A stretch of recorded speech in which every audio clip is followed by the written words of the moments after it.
All right. Well, thank you so much for being here. On behalf of my mom, Sue Wheeler, my sister, Brittany Dexter, and I were just so thankful that you all made the time to come here today to honor my dad, Ward. My dad was never much for crowds or the limelight, but he did love his people and loyal to his small circle of friends and family. He also wasn't much for long speeches, so we're going to try to be concise and honor him the best we can. With that, I'm going to introduce two of my dad's dear friends and coworkers, Bill and Marianne.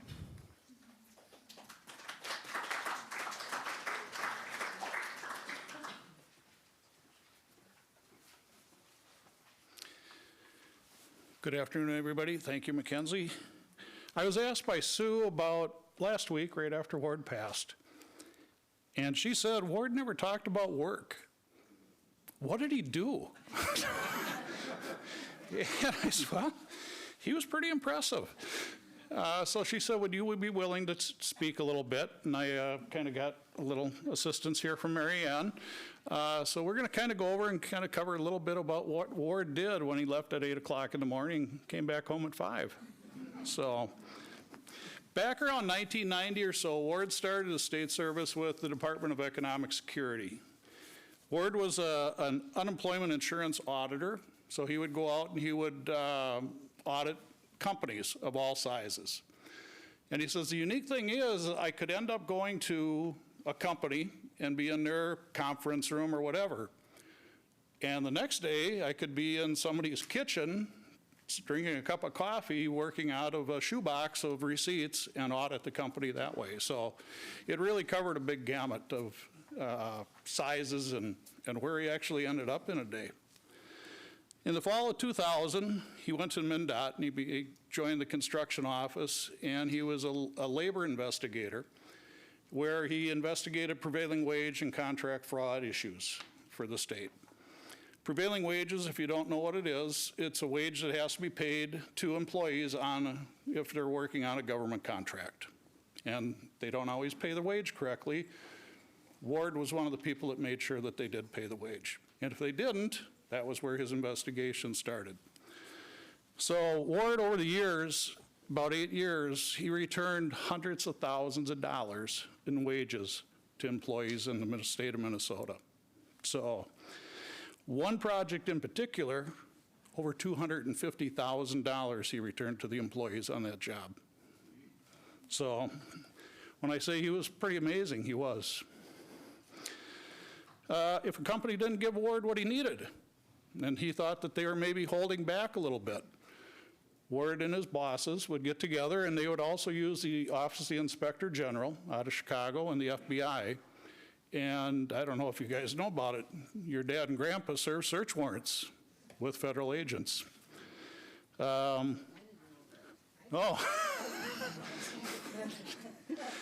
Now, Ward wasn't the one with the battering ram at the front, okay? Ward was kind of like way back there with me. As soon as everything was secure, that's when we would go in. We'd be in an office. I mean, I remember being at 7 o'clock in the morning in somebody's house. That's just kind of what we did. And then you tried to gather the evidence. We didn't carry a gun. That's why we had the feds there. The feds took care of that. So anyway, Ward enjoyed his peace and quiet. Ward, I think he thoroughly enjoyed, he had a case where they gathered all the evidence and Ward was the lead investigator on it. Well, you have to, chain of custody, you have to protect the evidence so nobody can tamper with it. So it all went into one office. Ward thought it was just a great idea to move into that office for about 2 years and just go through the evidence. It was known as the tomb, okay. Most people probably don't really care to go to the tomb. Ward thoroughly enjoyed the solitude that was there. Because of his work, Ward was recognized, and I think there's a plaque out there or something showing that he was awarded appreciation from the U.S. Inspector General, and that was back in, I believe, August of 2008. And there was also a subsequent article in the newsletter for MnDOT. And one of the comments that was in that article I think really kind of explained what Ward was like at work. And what his boss said in there was, when I give a case to Ward, I quit worrying about it, because I know Ward's going to take care of it and get it done. Ward was also a union steward, so not only was he protecting employees working on our jobs, he also was protecting the other co-workers for MnDOT and other agencies. So that's kind of what Ward did up until 2008. After 2008, he went to work at Department of Labor and Industry, and I'll let Mary Ann explain that. Hello, everybody. I'm Mary Ann. Like Bill said, I've been with Labor and Industry for 20 years. In 2008, they passed a new law for independent contractors and who should be an independent contractor and who should be an employee. And they hired 6 people. And shortly after, they have to lay off 4 of them because they didn't have money in the budget. So then it was just Ward and I because we had the most seniority. Ward was very, very, very quiet. He didn't say anything. And I was thinking to myself, I wonder how this is gonna go. But then, because, you know, in case you can't tell, I'm crazy and complete opposite. But then he had this hanging in his cube, and this says, "Never wrestle with pigs, you both get dirty, and the pigs like it." I knew right there we were, we were thinking alike, as far as enforcement goes, and, So when we started working shortly after, I have a tendency to give people nicknames, and they stick. His was Grandpa, and to this day, people don't ask how is Ward doing. They say, how is Grandpa? And, everybody knows who I'm talking about. So there's that. If you hear us say that, that's... Anyway, at the beginning, it was a law, was nothing. We didn't have anything at all. We had to create all the forms, all the letters we sent out. We did have subpoena powers. We had to create that subpoena. And we had an email account for the independent contractors and a phone, plus our own personal emails and phones. So the way we created our work, we spent a lot of hours on the road visiting construction sites. And no, I was not allowed to drive because I followed the 9 I'm fine, 10 you're mine, and Ward insisted that you cannot speed in a state vehicle because they will turn you in. So he drove for 11 years. He did all the driving. Speed limit, yes. Anyway, so then when we came back to the office, it was time, and we opened our own files where the rest of the investigators had a support staff that would open the file for them. We did our own. And I'm just gonna show you, just so you have an idea. The other investigators answered phones once a week and complained about it. We had to answer the phone 5 days a week, basically, and the emails, and do our own. They got maybe 10 to 15 cases a month at most. And this, it's front and back. I made my boss print me the report, are all the cases that Ward had in 7 years. I don't have the first 4 because it was in an old system we don't have. So 1,216 cases in 7 years, which is very impressive from beginning to end. It's unbelievably impressive. And that averages about 30 cases a month. It's a lot of work, a lot. Never complained. We divided up the work, kind of, sort of, except I hate filing. And he would smile and be like, oh, just stack them up, I'll take care of it. And he always did.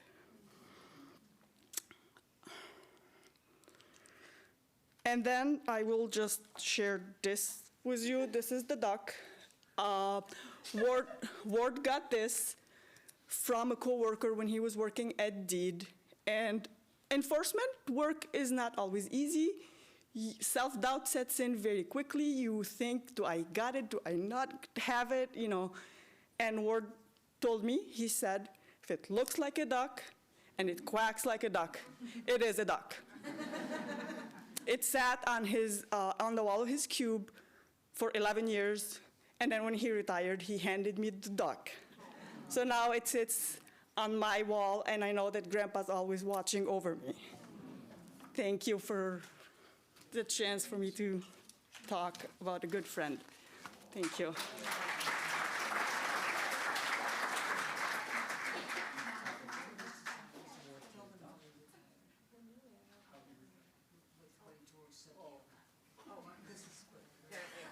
All right, I got to make this quick. I was giving Ward a hard time to retire for many, many years, and I was lucky enough to start with the state while we still had the rule of 90. So, I mean, I had my date for retirement was etched in stone for years. And it was going to be September 3rd of 2019, and I was giving Ward a hard time I always gave Ward a hard time. That's just the way it goes. But I was telling him, you get to plan my retirement party. Well, Ward was 75, I was 54. So lo and behold, here we are about the first part of August. All of a sudden, Ward comes around the corner of my cube, looks in and goes, all right, I don't have to plan your party. And I went, why? He goes, I retire on the 15th. And I went, seriously? Because this was a guy that never talked about retirement at all, and all of a sudden, in 2 weeks, he's gone. So anyway, if that's what got Ward to retire and join you at home, I was happy to do it. So now, Brittany, Ward's favorite youngest daughter.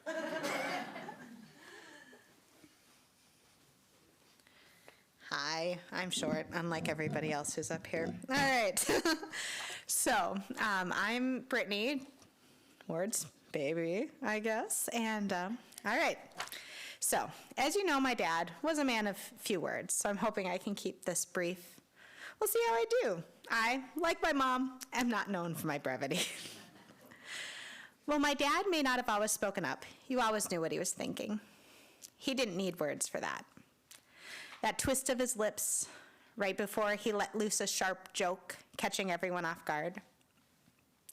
The way his mustache seemed to cover his entire mouth right before he fought for what he thought was right with a few choice words. The private moments he didn't share with many, like drumming along with the beat to a jaunty tune on Prairie Home Companion, or the annual happy birthday song he'd leave on my sister and my's voicemails. There was the way his eyes would shine when he was happy, when he was proud of his kids or his grandkids. The kiss goodnight he'd give my mom every night, even if she was in the middle of a conversation. A daily reminder of his love. Through the morning scratches he gave the dogs no matter his mood, until he could no longer claim that he hated having pets. They won him over. Dogs are good like that. I'll always remember the special cadence of the way he stirred his sugar into his coffee in the morning when my sister and I once sounded out to each other. Da-jing, da-jing, da-ding, ding, ding, dink. The rhythm, such a part of our childhoods that was more song than noise to us. I hold tight those quiet afternoons sitting on the couch with him reading books, and the memories from when I was younger, when he'd crawl into bed with me, Mackenzie sometimes joining us, our mom standing in the doorway, and read Grimm's fairy tales, Winnie the Pooh or Beatrix Potter. Or those long drives, when he'd share stories of adventures we never thought to ask him about, but only a few of them, and only after we'd been on the road for hours. I can't help but wonder what stories I never got to hear. My dad didn't say much, but when he did, you listened. I listened, and I learned how to push for what was fair, how to question the narrative, how to balance a checkbook and change a tire, even if I never actually managed that one without his help.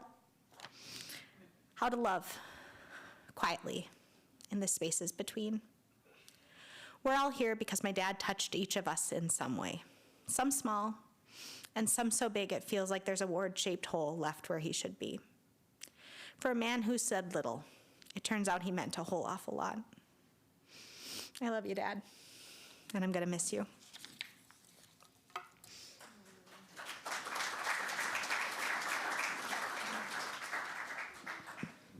Well, this is hard to follow. A letter to my dad. Dad, I loved when I was little going to movies with you, sitting on your shoulders and holding your big hand with its fat fingers. I loved going to B. Dalton Books to pick out a book. Something about a brand new book just was fun to me and so special.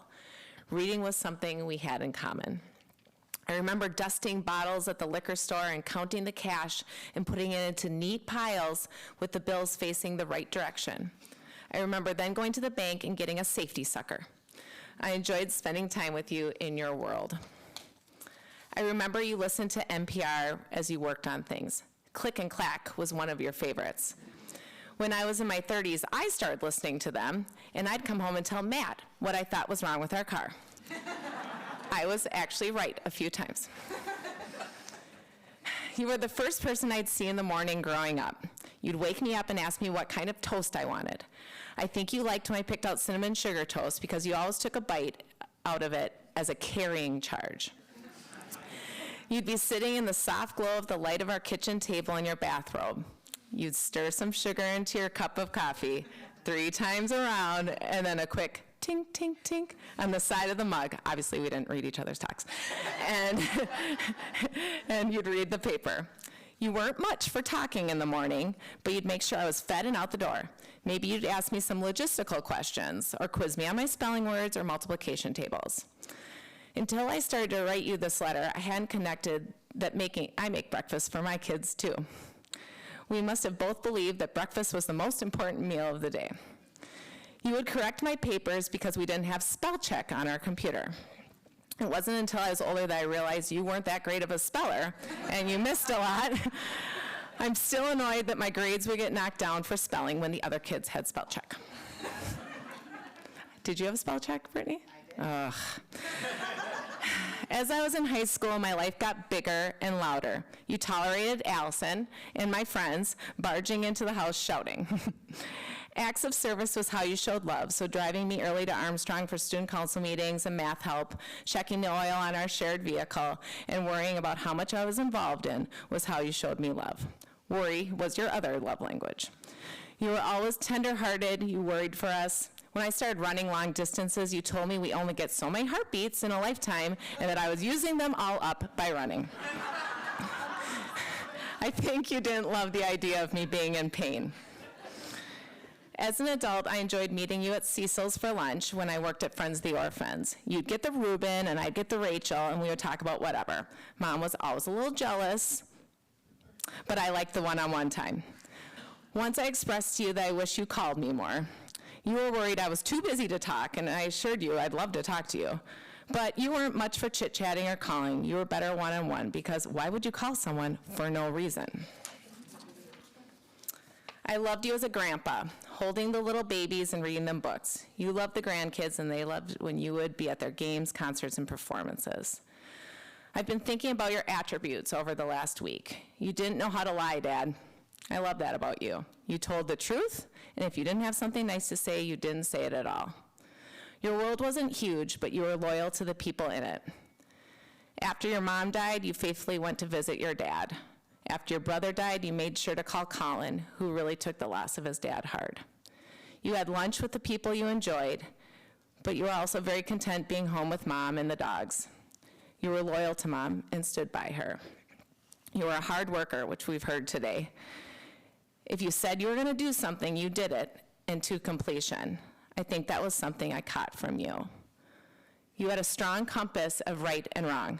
You taught me not to believe everything I read and to do independent research, and this was before the internet. We should all be doing this more now.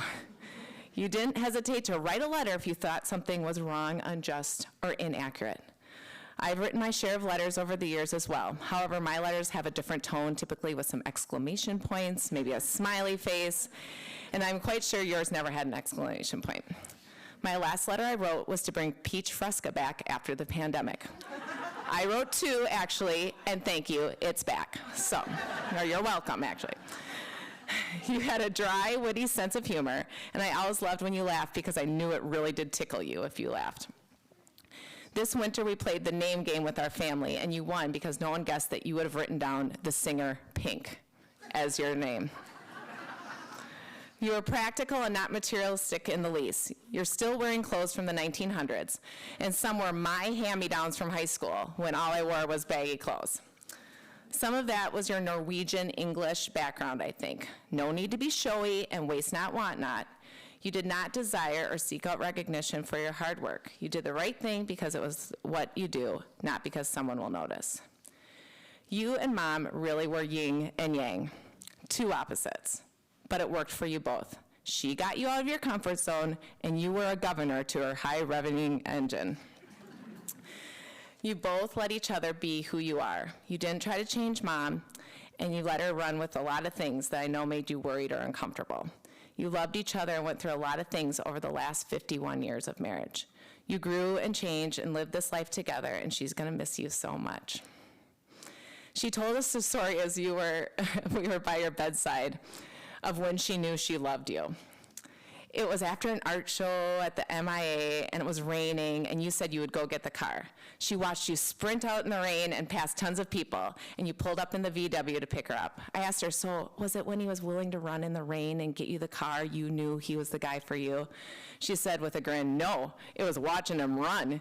He was so fast and athletic and looked so good. Oh, so funny. In April, when you and I talked about your physical health, you had landed on that you were just getting old. We all suspected something else was going on over the last 3 years, but getting old was something I think you could accept. When you ended up in the hospital and they had said it looked like you had blood cancer, that hit you hard. The cancer diagnosis brought with it a cloud of depression, and you knew it wasn't good at all. I asked you on 2 face-to-face encounters what you needed from me, and both times you were worried about the practical things, like selling the cabin, your truck, finances. And you asked me to get Mom up to speed on how bad things were. You couldn't tell her that you were going to be gone soon, and you wanted me to help guide her along and catch her up. I did the best I could, Dad, and I know you wanted to be strong for her. The day before you died, you asked who was going to take care of Mom, which made Brittany and I laugh, because Mom kind of runs her own show. It also made us cry because it was so tender and loving. We understood the ask. Dad, I promise to be nice to Mom. I promise to invite her over when she's lonesome. I promise to do my best to help with things like selling the truck. I think Finn wants it. And helping with the logistics. But like Dr. Michelle said, who was like heaven sent, you two are forever connected. I'm quite sure when Mom starts getting, she's gonna hear your voice in her head saying, Susan, and a little pat on her knee. Oh, she's already heard it, she said. I'm grateful that the grandkids got to hear you say one last love you at Woodwinds. It was really hard, but important. We did our best to honor and love you on your last day. We all held your hand and told stories and laughed and cried. I think you heard when an offer came in for the cabin. You must have felt good to hear that. And I think you heard Mom say that her dad always said it would be good to die at sunset. I like to think that you were like, okay, Sue, I'll die at sunset so you can tell people that's what Gordon always said, because right at sunset, you took your last breath. With that, Dad, I don't want to wrap up this letter, but it's time. I'll remember you when I read a book, because you spent most of your life reading.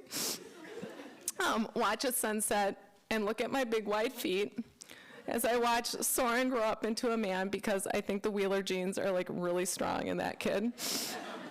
He used to tell me Wheelers don't have knee problems. I didn't like my knees when I was a teenager. And I don't have any knee problems. So I'll miss you, Dad, and I love you. Rest in peace. All right.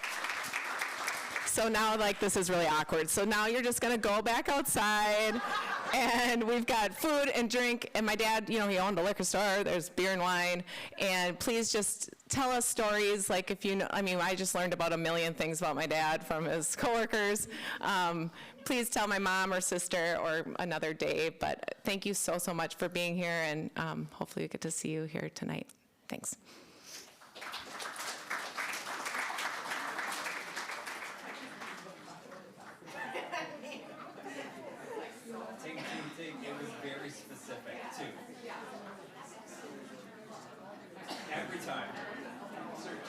mean, I'm actually surprised. I'm actually surprised now that we talked about the footprint in the floor next to his bed.